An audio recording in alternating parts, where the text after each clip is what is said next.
Welcome everyone. We are coming in one by one in our different time zones.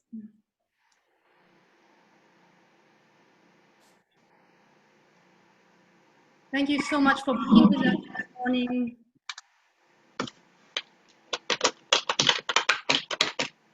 I am Elena. We are welcoming Carola Stieber. I'm going to wait for 2 minutes so that everyone can begin.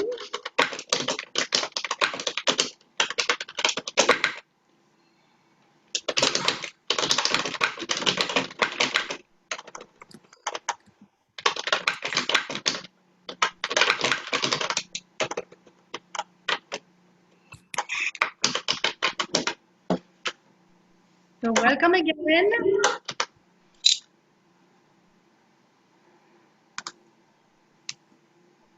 All right, so we are all in this morning and some people might still join, so a heartfelt welcome to the Sacred Dance Guild interview series. And before we move to our session today, please join us and put your hands on your heart. And let us together take a deep breath, collectively simply coming into being here and now on this planet, knowing we are one planet on one beautiful dance of life, and we are all one. Let's take a deep breath.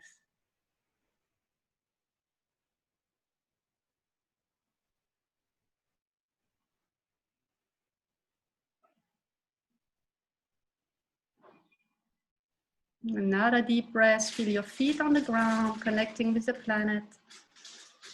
Hands on the heart, connecting with each other, taking deep breaths.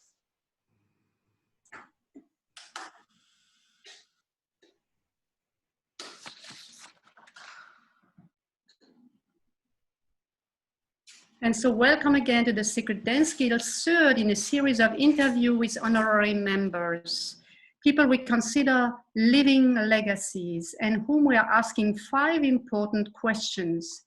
These questions were created by the team working on the Sacred Dance Guild Legacy Project.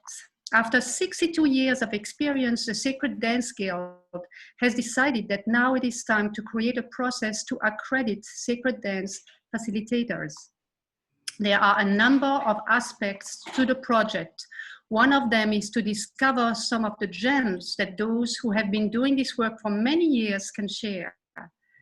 And for those of us here in the presence, and be documented for those who will follow us in the future. That's so burst the 5 important questions in the interview series. Originally, these were going to be just one-on-one interviews, so we could record these jewels, but then with the technology available, and we getting a little bit better and better with technology, we thought, why not open this up? And so we are all together today. Thank you so much for joining us.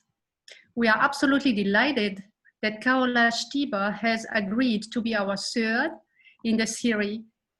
And in 2018, on the occasion of the 60th anniversary of the Sacred Dance Guild, 6 individuals, Carola being one of them, honoring the 6 decades of the Sacred Dance Guild history, accepted our invitation to be an honorary member, joining those from the past, Ted Sean, Ruth St. Dennis, Jess Meeker, Forrest Cuban, Jean Erdman, and also Carla De Sola, who is still dancing with us in the present. We believe these individuals are gifts to the world of sacred dance. Now, before we continue the interview, a few technical tips. Using technology in the dance community may be somewhat new and somewhat, like for me, a little bit challenging. But thanks to Wendy and all the team, we are getting better. So if Wendy will be here, our wonderful president who organized all of this and supports all of us. So in the bottom of the screen, if you put your arrow, there is a chat box and you can click on the chat and you can put your comments And Wendy will see them. If you have questions, Wendy will summarize the question so that at the end, when we have a question and answer, that she will be able to transmit your questions, summarize maybe some that might be in the same vein, and we might even be able to have you ask your question directly. For the screen, usually Wendy will highlight the person who is talking, so that will be the screen, and then you appear in the little windows, and you can click the arrow to see everybody who is here. Wendy will also mute us so that we don't have background noise. Carola, Wendy, and myself will be on, and then at the end we might open up, as we said, to invite you for question and answers. So without any ado, let's introduce Carola. Warm welcome to you, Carola, from Germany to join us. It is afternoon for you. It is around 5 right now.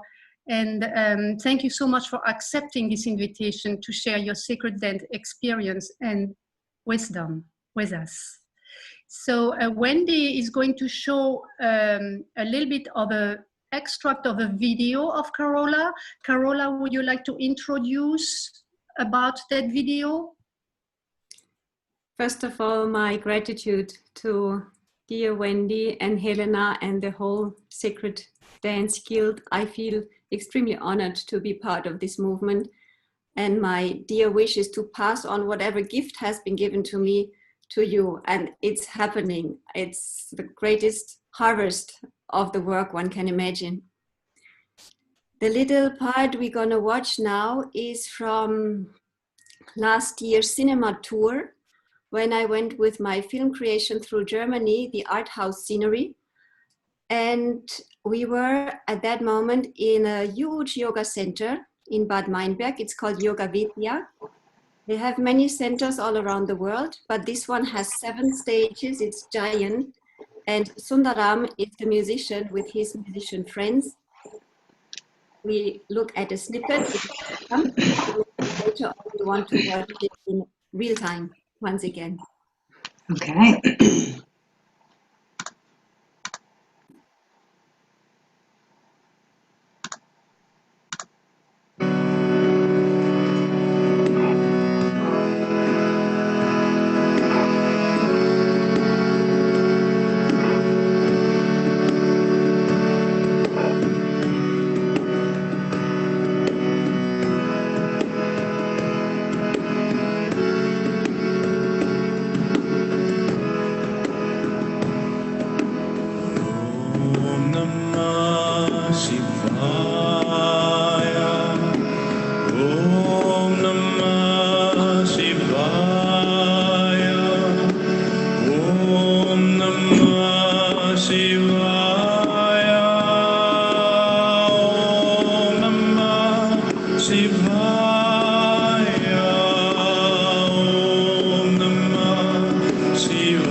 So that was beautiful. Thank you so very much for sharing this.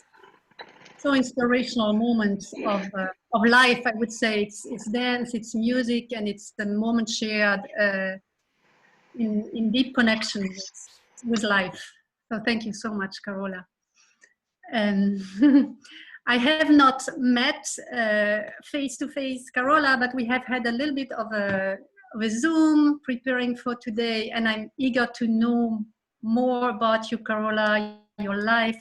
I read your bio, I looked at the website. I invite you all to do that too. It's a beautiful, beautiful website with beautiful citation, her life, pictures of her teaching, inspiration, and also some videos that are available.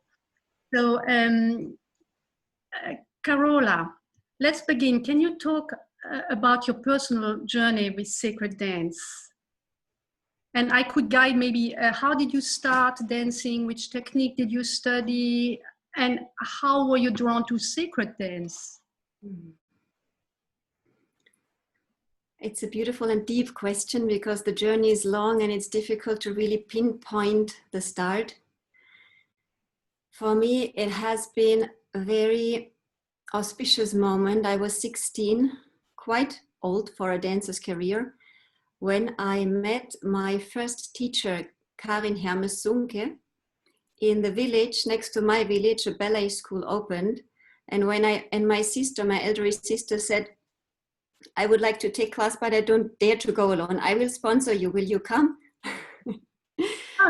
So I joined her and I saw this lady and I literally fell in love. I thought, if this lady is going to be my teacher, I will definitely start dancing. And so it was. And she was the jewel. She really helped me to even realize that I had the talent to dance professionally. And she was coaching me and sending me to courses and even sending me to Manhattan. She said, if you really want to find out, if you want to become a professional dancer, go and check out the scene.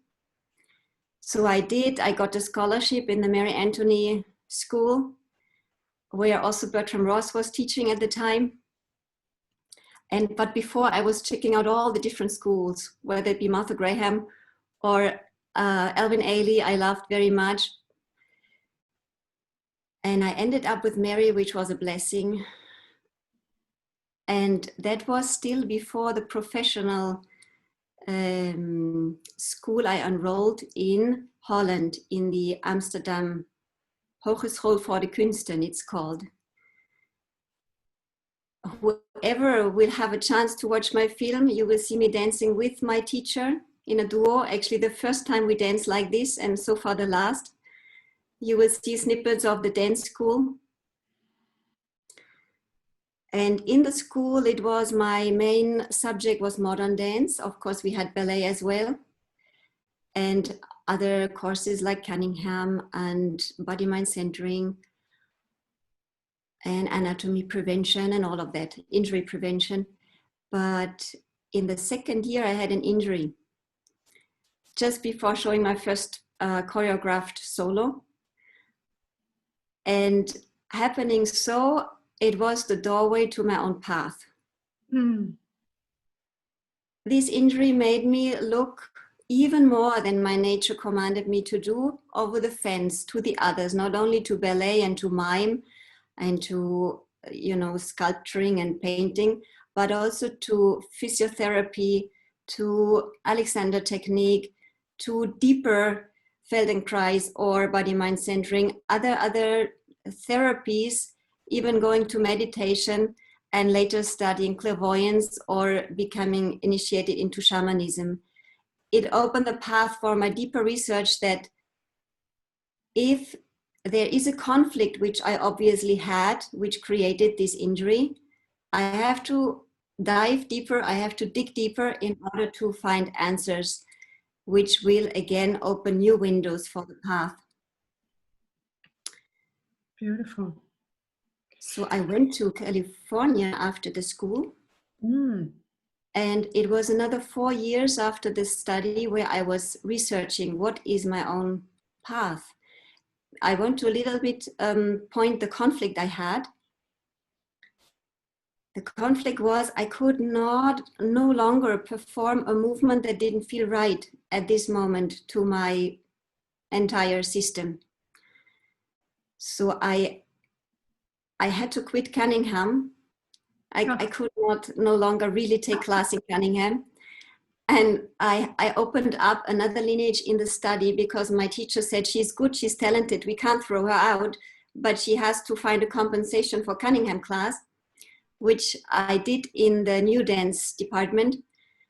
And so I was one of the, I think, 2-3 pioneers who opened a broader education than the mainstreams that had been given. And later, this conflict opened also the key for my own sacred dance invention. And the journey, of course, has been very long. It started by renting dance studios, laying on the floor, crying and not knowing what to do. And it ended or culminated in being invited in dancing in temples, maybe in the Krishna devotion. And then I was making a project dancing in the houses of God, it was called, because it was not one religious tradition. And when you ask when did it actually happen, I remember many times in my life I came to like a dead end. It felt like everything outside is nice, but inside there's a stagnation, and I'm desperate to ask for the next step and to get guidance. And one time I went to a healing circle and it was good, but I didn't have any answer. So when I left and was waiting for my friend, I was finding myself in a little chapel. And rather than sitting, I got up and I was dancing between the, rows, the wooden rows where people sit. And before I had asked, what is the next step? And obviously I got the answer, you have to dance in the holy places. And I said, I can't be serious. But this is what manifested again. Many years later, it started the tour of dancing also in church service. And then the journey unfolded. And wherever I was led, which is international and interreligious, I got offerings and I was growing in the path. And maybe another answer, because many people ask me, are you a dervish? Did you study with Sufism? And that whirling element that many times comes in my dance and more over the years, I have not learned from the Sufi tradition in this lifetime, but I guess I remembered it because one man in an open movement meeting started to play the frame drum, and I started to whirl for the first time. And later on he said, I didn't know this man, this musician, he said, do you know that you were whirling 2-3 hours? So I guess it was a remembering of this sound. For this sound, you need to start whirling. Beautiful. Beautiful, Carola. It seems you also spent 7 years in India. How did that come about? What was your experience? And did you receive your beautiful name? I will let you pronounce it so it's correctly pronounced. Yes, I received the name Paramjyoti in India from I call it heart family. It's not a physical family in body, but in heart and soul it is. And I met them in the Himalayas with another prayer in my heart to meet people who are really trustworthy, because I came to India from another one of these stagnations. Maybe I have to rewind first. I started in Cologne 2002 with the name Devadasi Dance of the Heart, with this practice. And I started to have public events, but something inside I missed. I felt I need some more guidance and step. So I found myself standing on the street. And when I was honest, I didn't know, taking a step forward, backward, right, left. I was really stuck in the place. And from that stagnation, I asked again for guidance. And I had in the meditation suddenly the word Rishikesh. I knew nothing about Rishikesh, but I was Googling it and I found out it's a place in India. Oh. So I booked the ticket, went to Rishikesh, and the journey unfolded.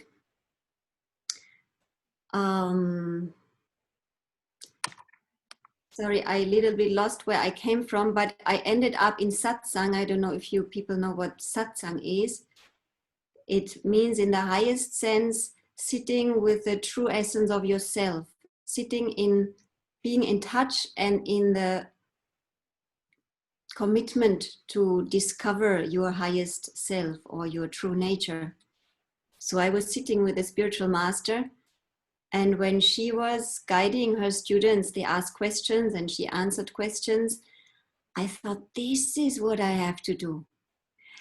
I have to make the audience being participants and not sitting passively back in the chair and either enjoying or not enjoying, but certainly judging. No, they have to have that fire inside of, maybe it's about me what is going to be danced. So I asked people who would like me to dance for them. And then the whole energy in the audience and in the meeting changed, because everybody put themselves the question, do I want it? Do I want to look in the mirror? Do I rather not? And that was one of the biggest keys. But sorry, I actually lost what I was starting, your question about India. What made me to go to India, right? Yes, and what was your experience? You're right there. You're right in the subject. And how did you get your name? And you said you got it in the Himalayas when you met those people that felt like family. Right. I just missed the little missing link. When I was innocently coming to India, knowing nothing, it was a feeling, if I drop a spoon, I don't know if it might fall upwards or sideways, because it felt such a stranger's world that it was difficult to trust people. And from that came the prayer, I want to meet people who are really I can trust from all of my heart. And I got a beautiful answer. For many, many years, I found a teacher who was my God. He was my light. He was my guidance, not in the physical dance, but in mostly the mind, actually. And once he got asked, what were you teaching this girl? And he said, I'm teaching her what she's not. Beautiful. And could you explain the meaning of your name? It means the highest light, or the supreme light, or the absolute light. Some people say even the light beyond the light. Beautiful. Very nice. So let us move into, we have 5 questions we would like to ask you, Carola. Thank you so much so far. It is, I think we could talk for hours and hours. Your life is fascinating, and thank you so much for sharing from the truth of who you are and your hesitation and opening up and then going to the next step and again letting it drop and start from zero and go. It's remarkable. It's very inspiring. Thank you so much. So this is now a question that we ask all our wonderful honorees. What are your thoughts on creating sacred space, if it's indoor, outdoor, specific site, or inside? So what are your thoughts on creating a sacred space? For me, the very clear and straight primary answer and step is to start inside yourself, whatever that is. Means with your consciousness to look for actually the start where all inspiration comes from, and to establish attunement, to tune yourself to your highest values, to set maybe an intention, or to align your, we have the different bodies. We have the mind, we have the feelings, we have the physical body, but also an emotional body, and aligning that to what is dearest to us. And from that attitude, to allow the movement that comes to emerge. And from that, already inside, if I say inside and outside, we have created a sacred place to move from. And from that, the space around usually experiences transformation in case it is not so supportive, it will become supportive. It will become your friend. And when I teach, I usually like to teach mostly indoors, because we have a second skin, we have a sanctuary, we have a safe place where people can trust and open and don't feel maybe some person will promenade and watch and he cannot understand from watching outside, so there will be judgment and disturbance of the subtle energy. Beautiful. From what I hear you, if I may go a little further in that question, is that starting from the inside and aligning all the, and you made this beautiful gesture, aligning all the bodies, you also invite the people who are with you to enter the space and to create it together. Like when you perform, you said that you have this relationship very dear with the audience. Is that so? Yes, and the audience is even, in my experience, predominant to the space, means I feel the audience very strongly. And I work with that energy much more, let's say, as a second step, and a third, maybe it is the space. But it also depends on the intention. Like, of course, for my film, I was choosing certain venues to evoke the imagination or the association, right? Yes. Association. Yes. And you can choose to create healing with your movement, or you can choose certain, for example, churches with a powerful energy to uplift your performance in the highest sense as an offering and prayer to the divine. So there's a huge range of play amongst how to use the outer space to support. And yes, the energy of the people is for me the first. I call that all my work is about connecting. First, you make this inner connection I described. Then you connect from heart to heart with other dancers, or the musician, or the music, or the space, or the audience. It means you invite the third in, and you dance with whatever energy rises into your fire that you have lit already. That's absolutely beautiful. Thank you so much, Carola. And that leads us indeed into our next question, which already you started to indicate, is what are your thoughts on creating sacred community in groups, when participating and when leading? So what are the thoughts on creating a sacred community? Yes, you actually said I'd started. I would say it's the second part, to connect from heart to heart. This is where the community gets emphasized. When we are all tuning from that place, it's easy to connect without obstacles. And if obstacles rise, like I really on purpose invite different cultures, different religions, different artistic backgrounds, and people to merge in the practice, in their attunement to their highest and dearest. So of course, sometimes issues come up, and then it is a tool to work with those energies and work maybe through prejudice or certain beliefs we have, but actually are hindering us to take another step. Beautiful. And I'm gradually aiming to have the people who are involved in the practice that I offer, to have them even help to make sacred spaces and to have the community grow in an active way. So when you say make sacred spaces, would it be for themselves in their where they are living, or with their own family and friends, or within, when they are with you in the space, that they create their space within the space that you offer? Creating sacred spaces has many times a lot to do with organizing, and I'm sure Wendy can agree to that. It starts with when you work with horses, you say groundwork, on the ground, next to the horse, not on top of the horse. And on top of the horse could be a picture to come into a holy union and to have a Unio Mystica experience. And the same is for me with the dance. First, I need to organize an event, and I like to have it a several day long event, because then we can go deeper. And when this is happening and I have all these people coming from all over the world, the sacred community is taking place.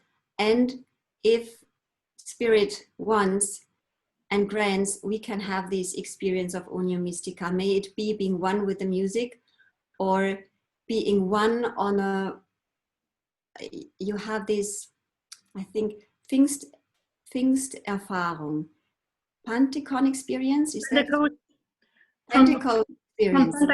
Kind of Pentecostal experiences, you know, Right. the moment where you actually, your crown chakra may open up, and suddenly you have information coming through, or you have connection coming through, remembrance, like you started to dance the Sufi way that you might remember from experiences you had before, that you are able, you just open yourself and it comes through. Right. For many, many years, I was searching for a form that allows everybody to join into the sacred practice, even though maybe they cannot whirl for an hour. And in our last several days Zoom meeting, it happened that the Sufis, the internet connection didn't work. So my musicians dropped out. We couldn't do Sema ritual. And instead, my friend from America started a holy pipe ceremony. And one of the dancer participants started to sing and chant in the most beautiful way. So we all got into the same spirit, and each using their own tools and instruments. It was a divine experience of a Unio Mystica on another level. Oh. And again, to your question, Helena, it is organizing for the mutual practice, practicing within the holy or sanctuary, sacred, safe space. Feeling safe is very important. And then, of course, people bring that to their family and to their children and to their boss and to their workplace. That's the ultimate, to actually have life become the stage, and to do our work there, or to have our light shine in those places. Beautiful, beautiful. So our next question is a beautiful following of what we're already starting, is to bring this work. How does the sacred manifest through movement and dance in your work, in your daily practice, and as you just started to say, when we bring it to the family, your boss, the workplace, and in your community? So how does the sacred manifest through movement and dance? Yes, you're right. I already went a little bit into that, and I would like to mention a few examples. And before I forget, sharing with you my latest experience, which is whether I dance on stage or whether I teach a group or an individual, or whether I move through life as I do right now. I have kind of a break after several years of intense work, and I move from place to place, and it is more to wake up, to be able to witness the manifestation of the sacred that's already happening. I'm slowly understanding it is only the waking up to realize the dance that is taking place. But now, coming back to the examples, I have created, or it has been created through me, this practice of dance ritual, with the hint that I have been given before in satsang, sitting with a master. Because when I started to improvise for a full evening, 1.5 hours, I knew I can do nice movements because I studied it. But when I was very honest, I was I was hitting dead ends. I was understanding that I do a nice movement, but actually I don't know, when I'm honest, what would come or not being spoke. Like maybe it would be quiet and silence and no movement. So being more and more honest with myself, then asking people, can I dance for you? I don't know these people, but what is manifesting, being empty and and available for spirit to move in service to this other being, I understood that the spirit moves through this body that is beyond the personal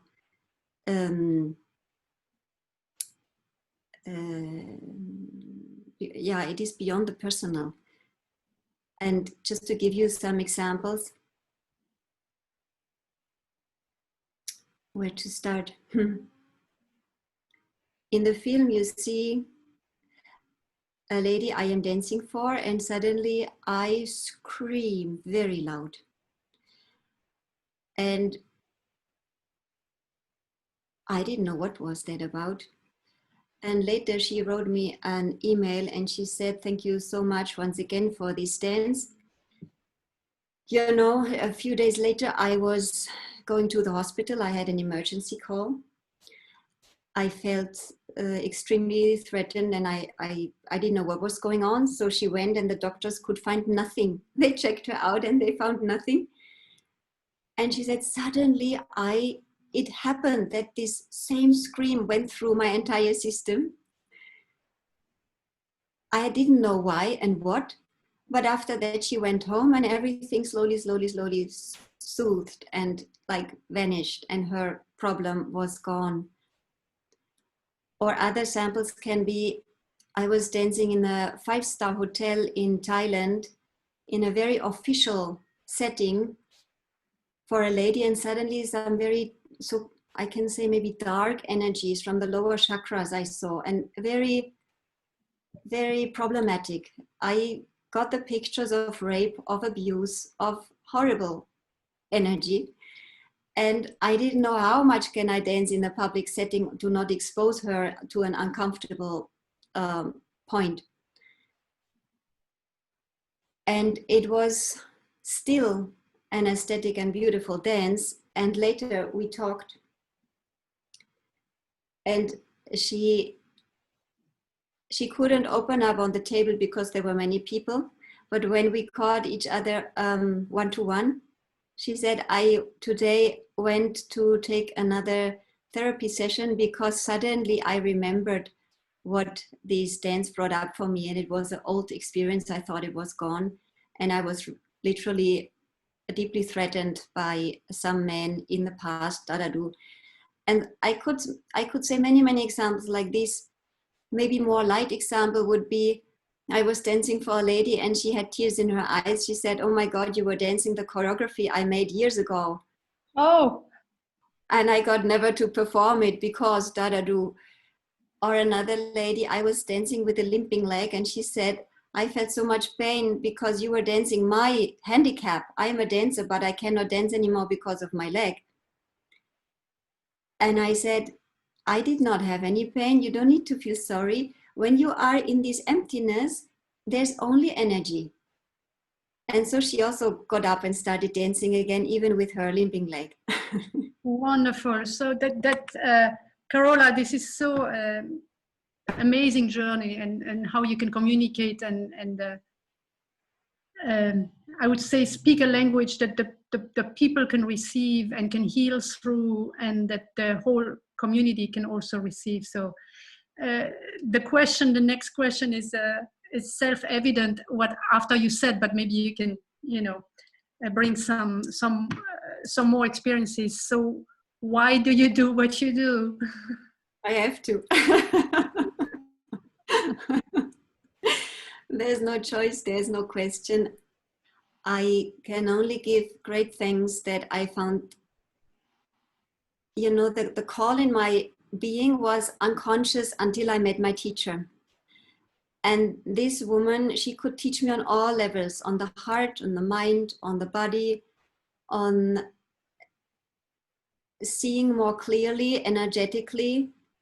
She would never call herself a spiritual teacher, and I keep telling her, you were my first spiritual teacher as well. Beautiful. Yeah, it's the language or the tool that has been given to me, and I use it to my highest knowledge, much beyond the dance. It's not even about dance, what I'm teaching, but the dance is my vehicle to ride the journey. I will ask a specific question that's following. So before we ask the fifth question, to help maybe many of us who have had some kind of those experiences. Once you pick up on somebody's life energy and you're empty and you're able to I would say maybe mirror to them one part of the experience that can be transformative for them. How do you let go so that you are again empty and you can let go of their experience in a peaceful way, so you don't carry it on and be empty and then fill yourself with your own life again? If I hear your question properly, I hear two questions, like how can you be empty and how can you empty yourself again? Is that it? Yes, because if you open yourself up and you dance the journey and you mirror a part of a journey to somebody when you dance, yeah. If you don't know properly how to again let it go, you might carry some of that energy within yourself. So it's very important, I guess, that you are able to let go of what you saw and the energy with light or some kind of a ritual that you do, or some kind of a state of mind or heart, so that the experience is complete and you can completely be again with yourself without interfering or without staying a little bit connected. It's a very important thing, healthy thing, I think. Yeah, interesting enough, I know this challenge that you point at more from everyday life than in the dance ritual itself. Like I pick up on energies and they stick, and I am a little bit threatened that they stick. In the dance ritual, the dedication is so clear and the commitment is to be of service, and from that tuning we talked in the very beginning, from that own inner tuning and devoting your entire being to whatever is present. I mean, to the dearest, I call it, to your highest value, to your dearest, at the same time to whatever is present right now. So in that safe space, if I can call, I simply developed a mini tiny ritual, which when I teach, I also invite the students to find their own ritual. When I dance for one person, before I go to the next, I don't want to take that energy to the next person. So what I usually do, if it doesn't drop all at once, I usually turn around my own axis and do like this. But my students found other ways. For example, one was doing this, and you know what it is? He said, I pull the flush. Oh, that's a good one. From the old-fashioned bathroom. Yeah. So we each found our own little ritual, which you set the energy, you set the intention that this may purify, and it does, because as you know, energy follows our intention, our spiritual decision. Like first there's the thought and then the matter follows, or the energy follows. Yes, thank you so much. I think this is a crucial, important point for the flowing of energy in a healthy way, so that you can be of service, you can mirror, and then you can disconnect and let the light pour, and you have your back to a neutral space. So now let's go to our wonderful fifth. And Helena, can I say one more thing? Sure. Because I feel it's very important that we are not entering with fear. If something sticks, it has something to do with us. So we can learn from it. Yeah. We can look again in our own mirror. Why is it sticking on me? It's not the bad outside that is doing it to me, but it shows us like a unseen or dark part in myself. So it's always a chance, no matter what way it goes. Yes. Excellent. That's a beautiful point indeed. Yes. And we are all one. So ultimately what we can work personally works for the whole as well. And And if there is something that we are going to then clear within ourselves, it helps, it helps the whole energy to flow.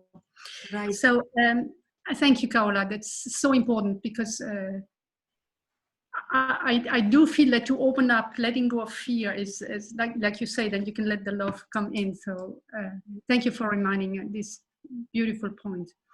So the question number 5 is, if there was one thing you would want to convey to those facilitating sacred dance events or to sacred dancers in general, what would that be? One thing you would want to convey?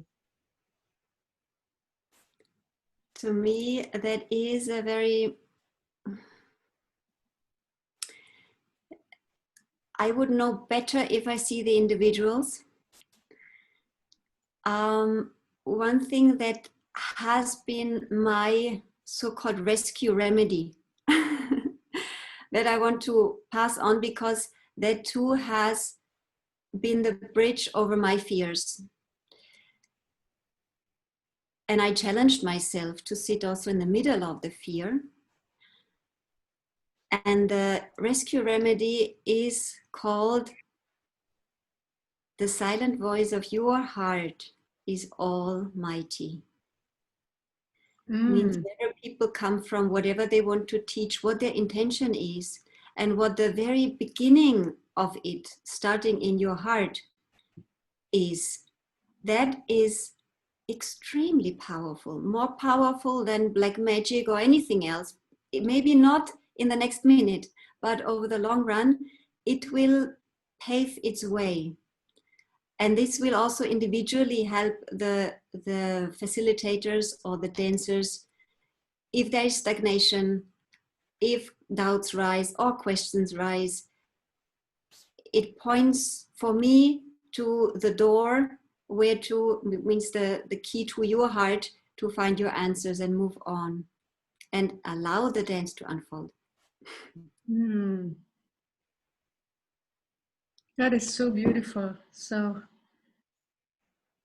open to the voice of your heart is almighty, and allow the dance to unfold. It's beautiful, Carola. Thank you so much. So Wendy, I think we have maybe a few more minutes, and we might want to open to question from our wonderful participants. Thank you again so much for being with us, and with Carola, especially this morning. Thank you, Carola.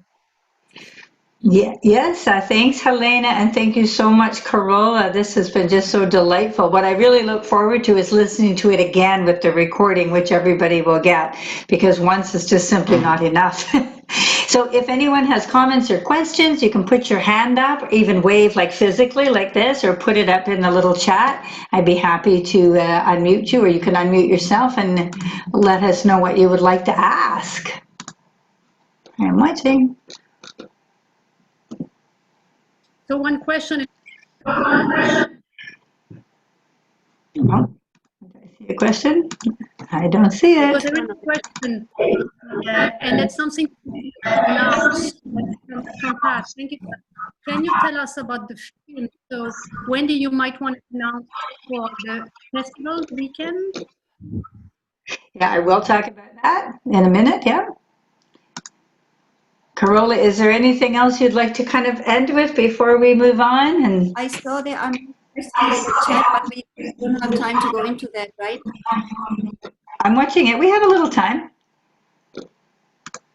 Oh, Ellen. Hang on. Sorry, I'm looking at it myself. Ellen, did you have a question that you would like to ask? I'm going to unmute you here. Ellen, yes. I wanted to hear again exactly the way that you said what your those key words that help you find where to get at that the fear or whatever it is you're dealing with. The very last sentence, you mean, right? It's a sentence that has been born when I was literally threatened with a thought that maybe black magic is taking over. I was in high fever, shivering, and that after I met a spiritual master who had given me a name, and I thought, I don't know what spooky is happening here. So I was watching a person crossing the road, And I was afraid because it's a dangerous curve. And it was an elderly person. So in my heart, I had this wish, may this person come safe across the road to the other side while being in this inner turmoil. And then came this answer to my own conflict in the literal words, the silent voice of your heart is almighty. Oh. It's a sentence that I also use in my film, because the film is actually based on my biography. Some person asked about the film, so I will say 2-3 sentences. Yes. Yes. It is a documentary, but it's told in a way of a fairy tale.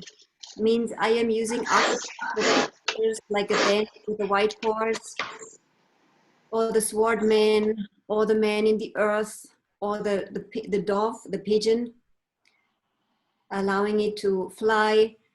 And it is based on my biography, but the biography is only, again, like the dance in my life, a red thread to pull all of us on our own journey to discover who we truly are and to discover what is the secret of your dance. Outside, it seems to be a dance film, and I am traveling through 12 different countries with 11 interview partners from various different backgrounds, like a peace worker, a Buddhist nun, a Christian priest, and so on. And in my own understanding, the film points towards that essence that is not different no matter where you come from, which God you believe in, which skin color you have. The human beings are very similar in the heart, and they carry very similar values. I have a few other questions here, Carola. One of them is, how do you transform the feelings that come in your heart into movement? Oh, we want to open a workshop for that. Not easy in one sentence to answer. What I can say is, when we are in that space, inside, outside, where we feel we can relax, we can pause, we can trust, and then things come like feelings, like, for example, fear. And because we are feeling basically safe, it's not a lion in our face, it's kind of a step in between. By your breath, by being in the body and witnessing what comes, we move. You know, it's easy when there's a strong feeling that you can give it a body, that you can give it a movement. And what I, of course, encourage is to dance with the feeling first as a partner, not become it altogether, because that's also, again, very threatening, but to dance with it. And Interesting. when you ride that wave, it automatically transforms, it changes. It usually doesn't stick long in one place. And of course, sometimes it's good to have at least one person who keeps the presence for you, that you're not too far off. That's maybe a general answer I can give to that. Wonderful. Another one, the question is, do you work with groups usually, or do you work also with individuals? Both. And we also started online, mostly encouraged due to the interesting times now. And the beauty is it really works. Yeah, it does. It does. Here we are. Well, I think we're just about our time, and that's wonderful. If there's anything else, I'm watching. I think we're good. I just both my deepest appreciation to you and to you, Helena. And you both know that German is their first language, and so they've been working really hard. And a few times in our pre-things, they lapsed into German, which I don't understand. But I thought, well, I know a number of people on this thing are probably speak German as well. So whatever, before we say Auf Wiedersehen, we can we can just, I will be sending everybody an email just probably today later with information from Carola on some of the stuff she's doing, links to things. I will also send you links. We have a virtual festival coming up. The Sacred Dance Guild is also reaching out around the globe. On July the 31st, we have 4 continents, I think 9 countries with presenters, and that's open to any and all, so you'll get information on that. Helena is teaching there, and Carola will be doing some talk about her film on the Monday, so do watch for that information. We are so delighted you have all been with us today, and yeah, I think it's been a wonderful, wonderful time, and thank you all. Helena, do you have any closing words you would like to say? Yes, I would like, since Carola, I admire and thank you for your truthful, straight delivery of the message of who you are. It's extremely touching, brings tears to my eyes. And since you are so much about the heart, can we finish with the hand? Yes. Take a deep breath. And as Carola invited us, have one breath working with ourselves and one breath connecting with each other and one breath for the planet and all we are going through together on a planetary level.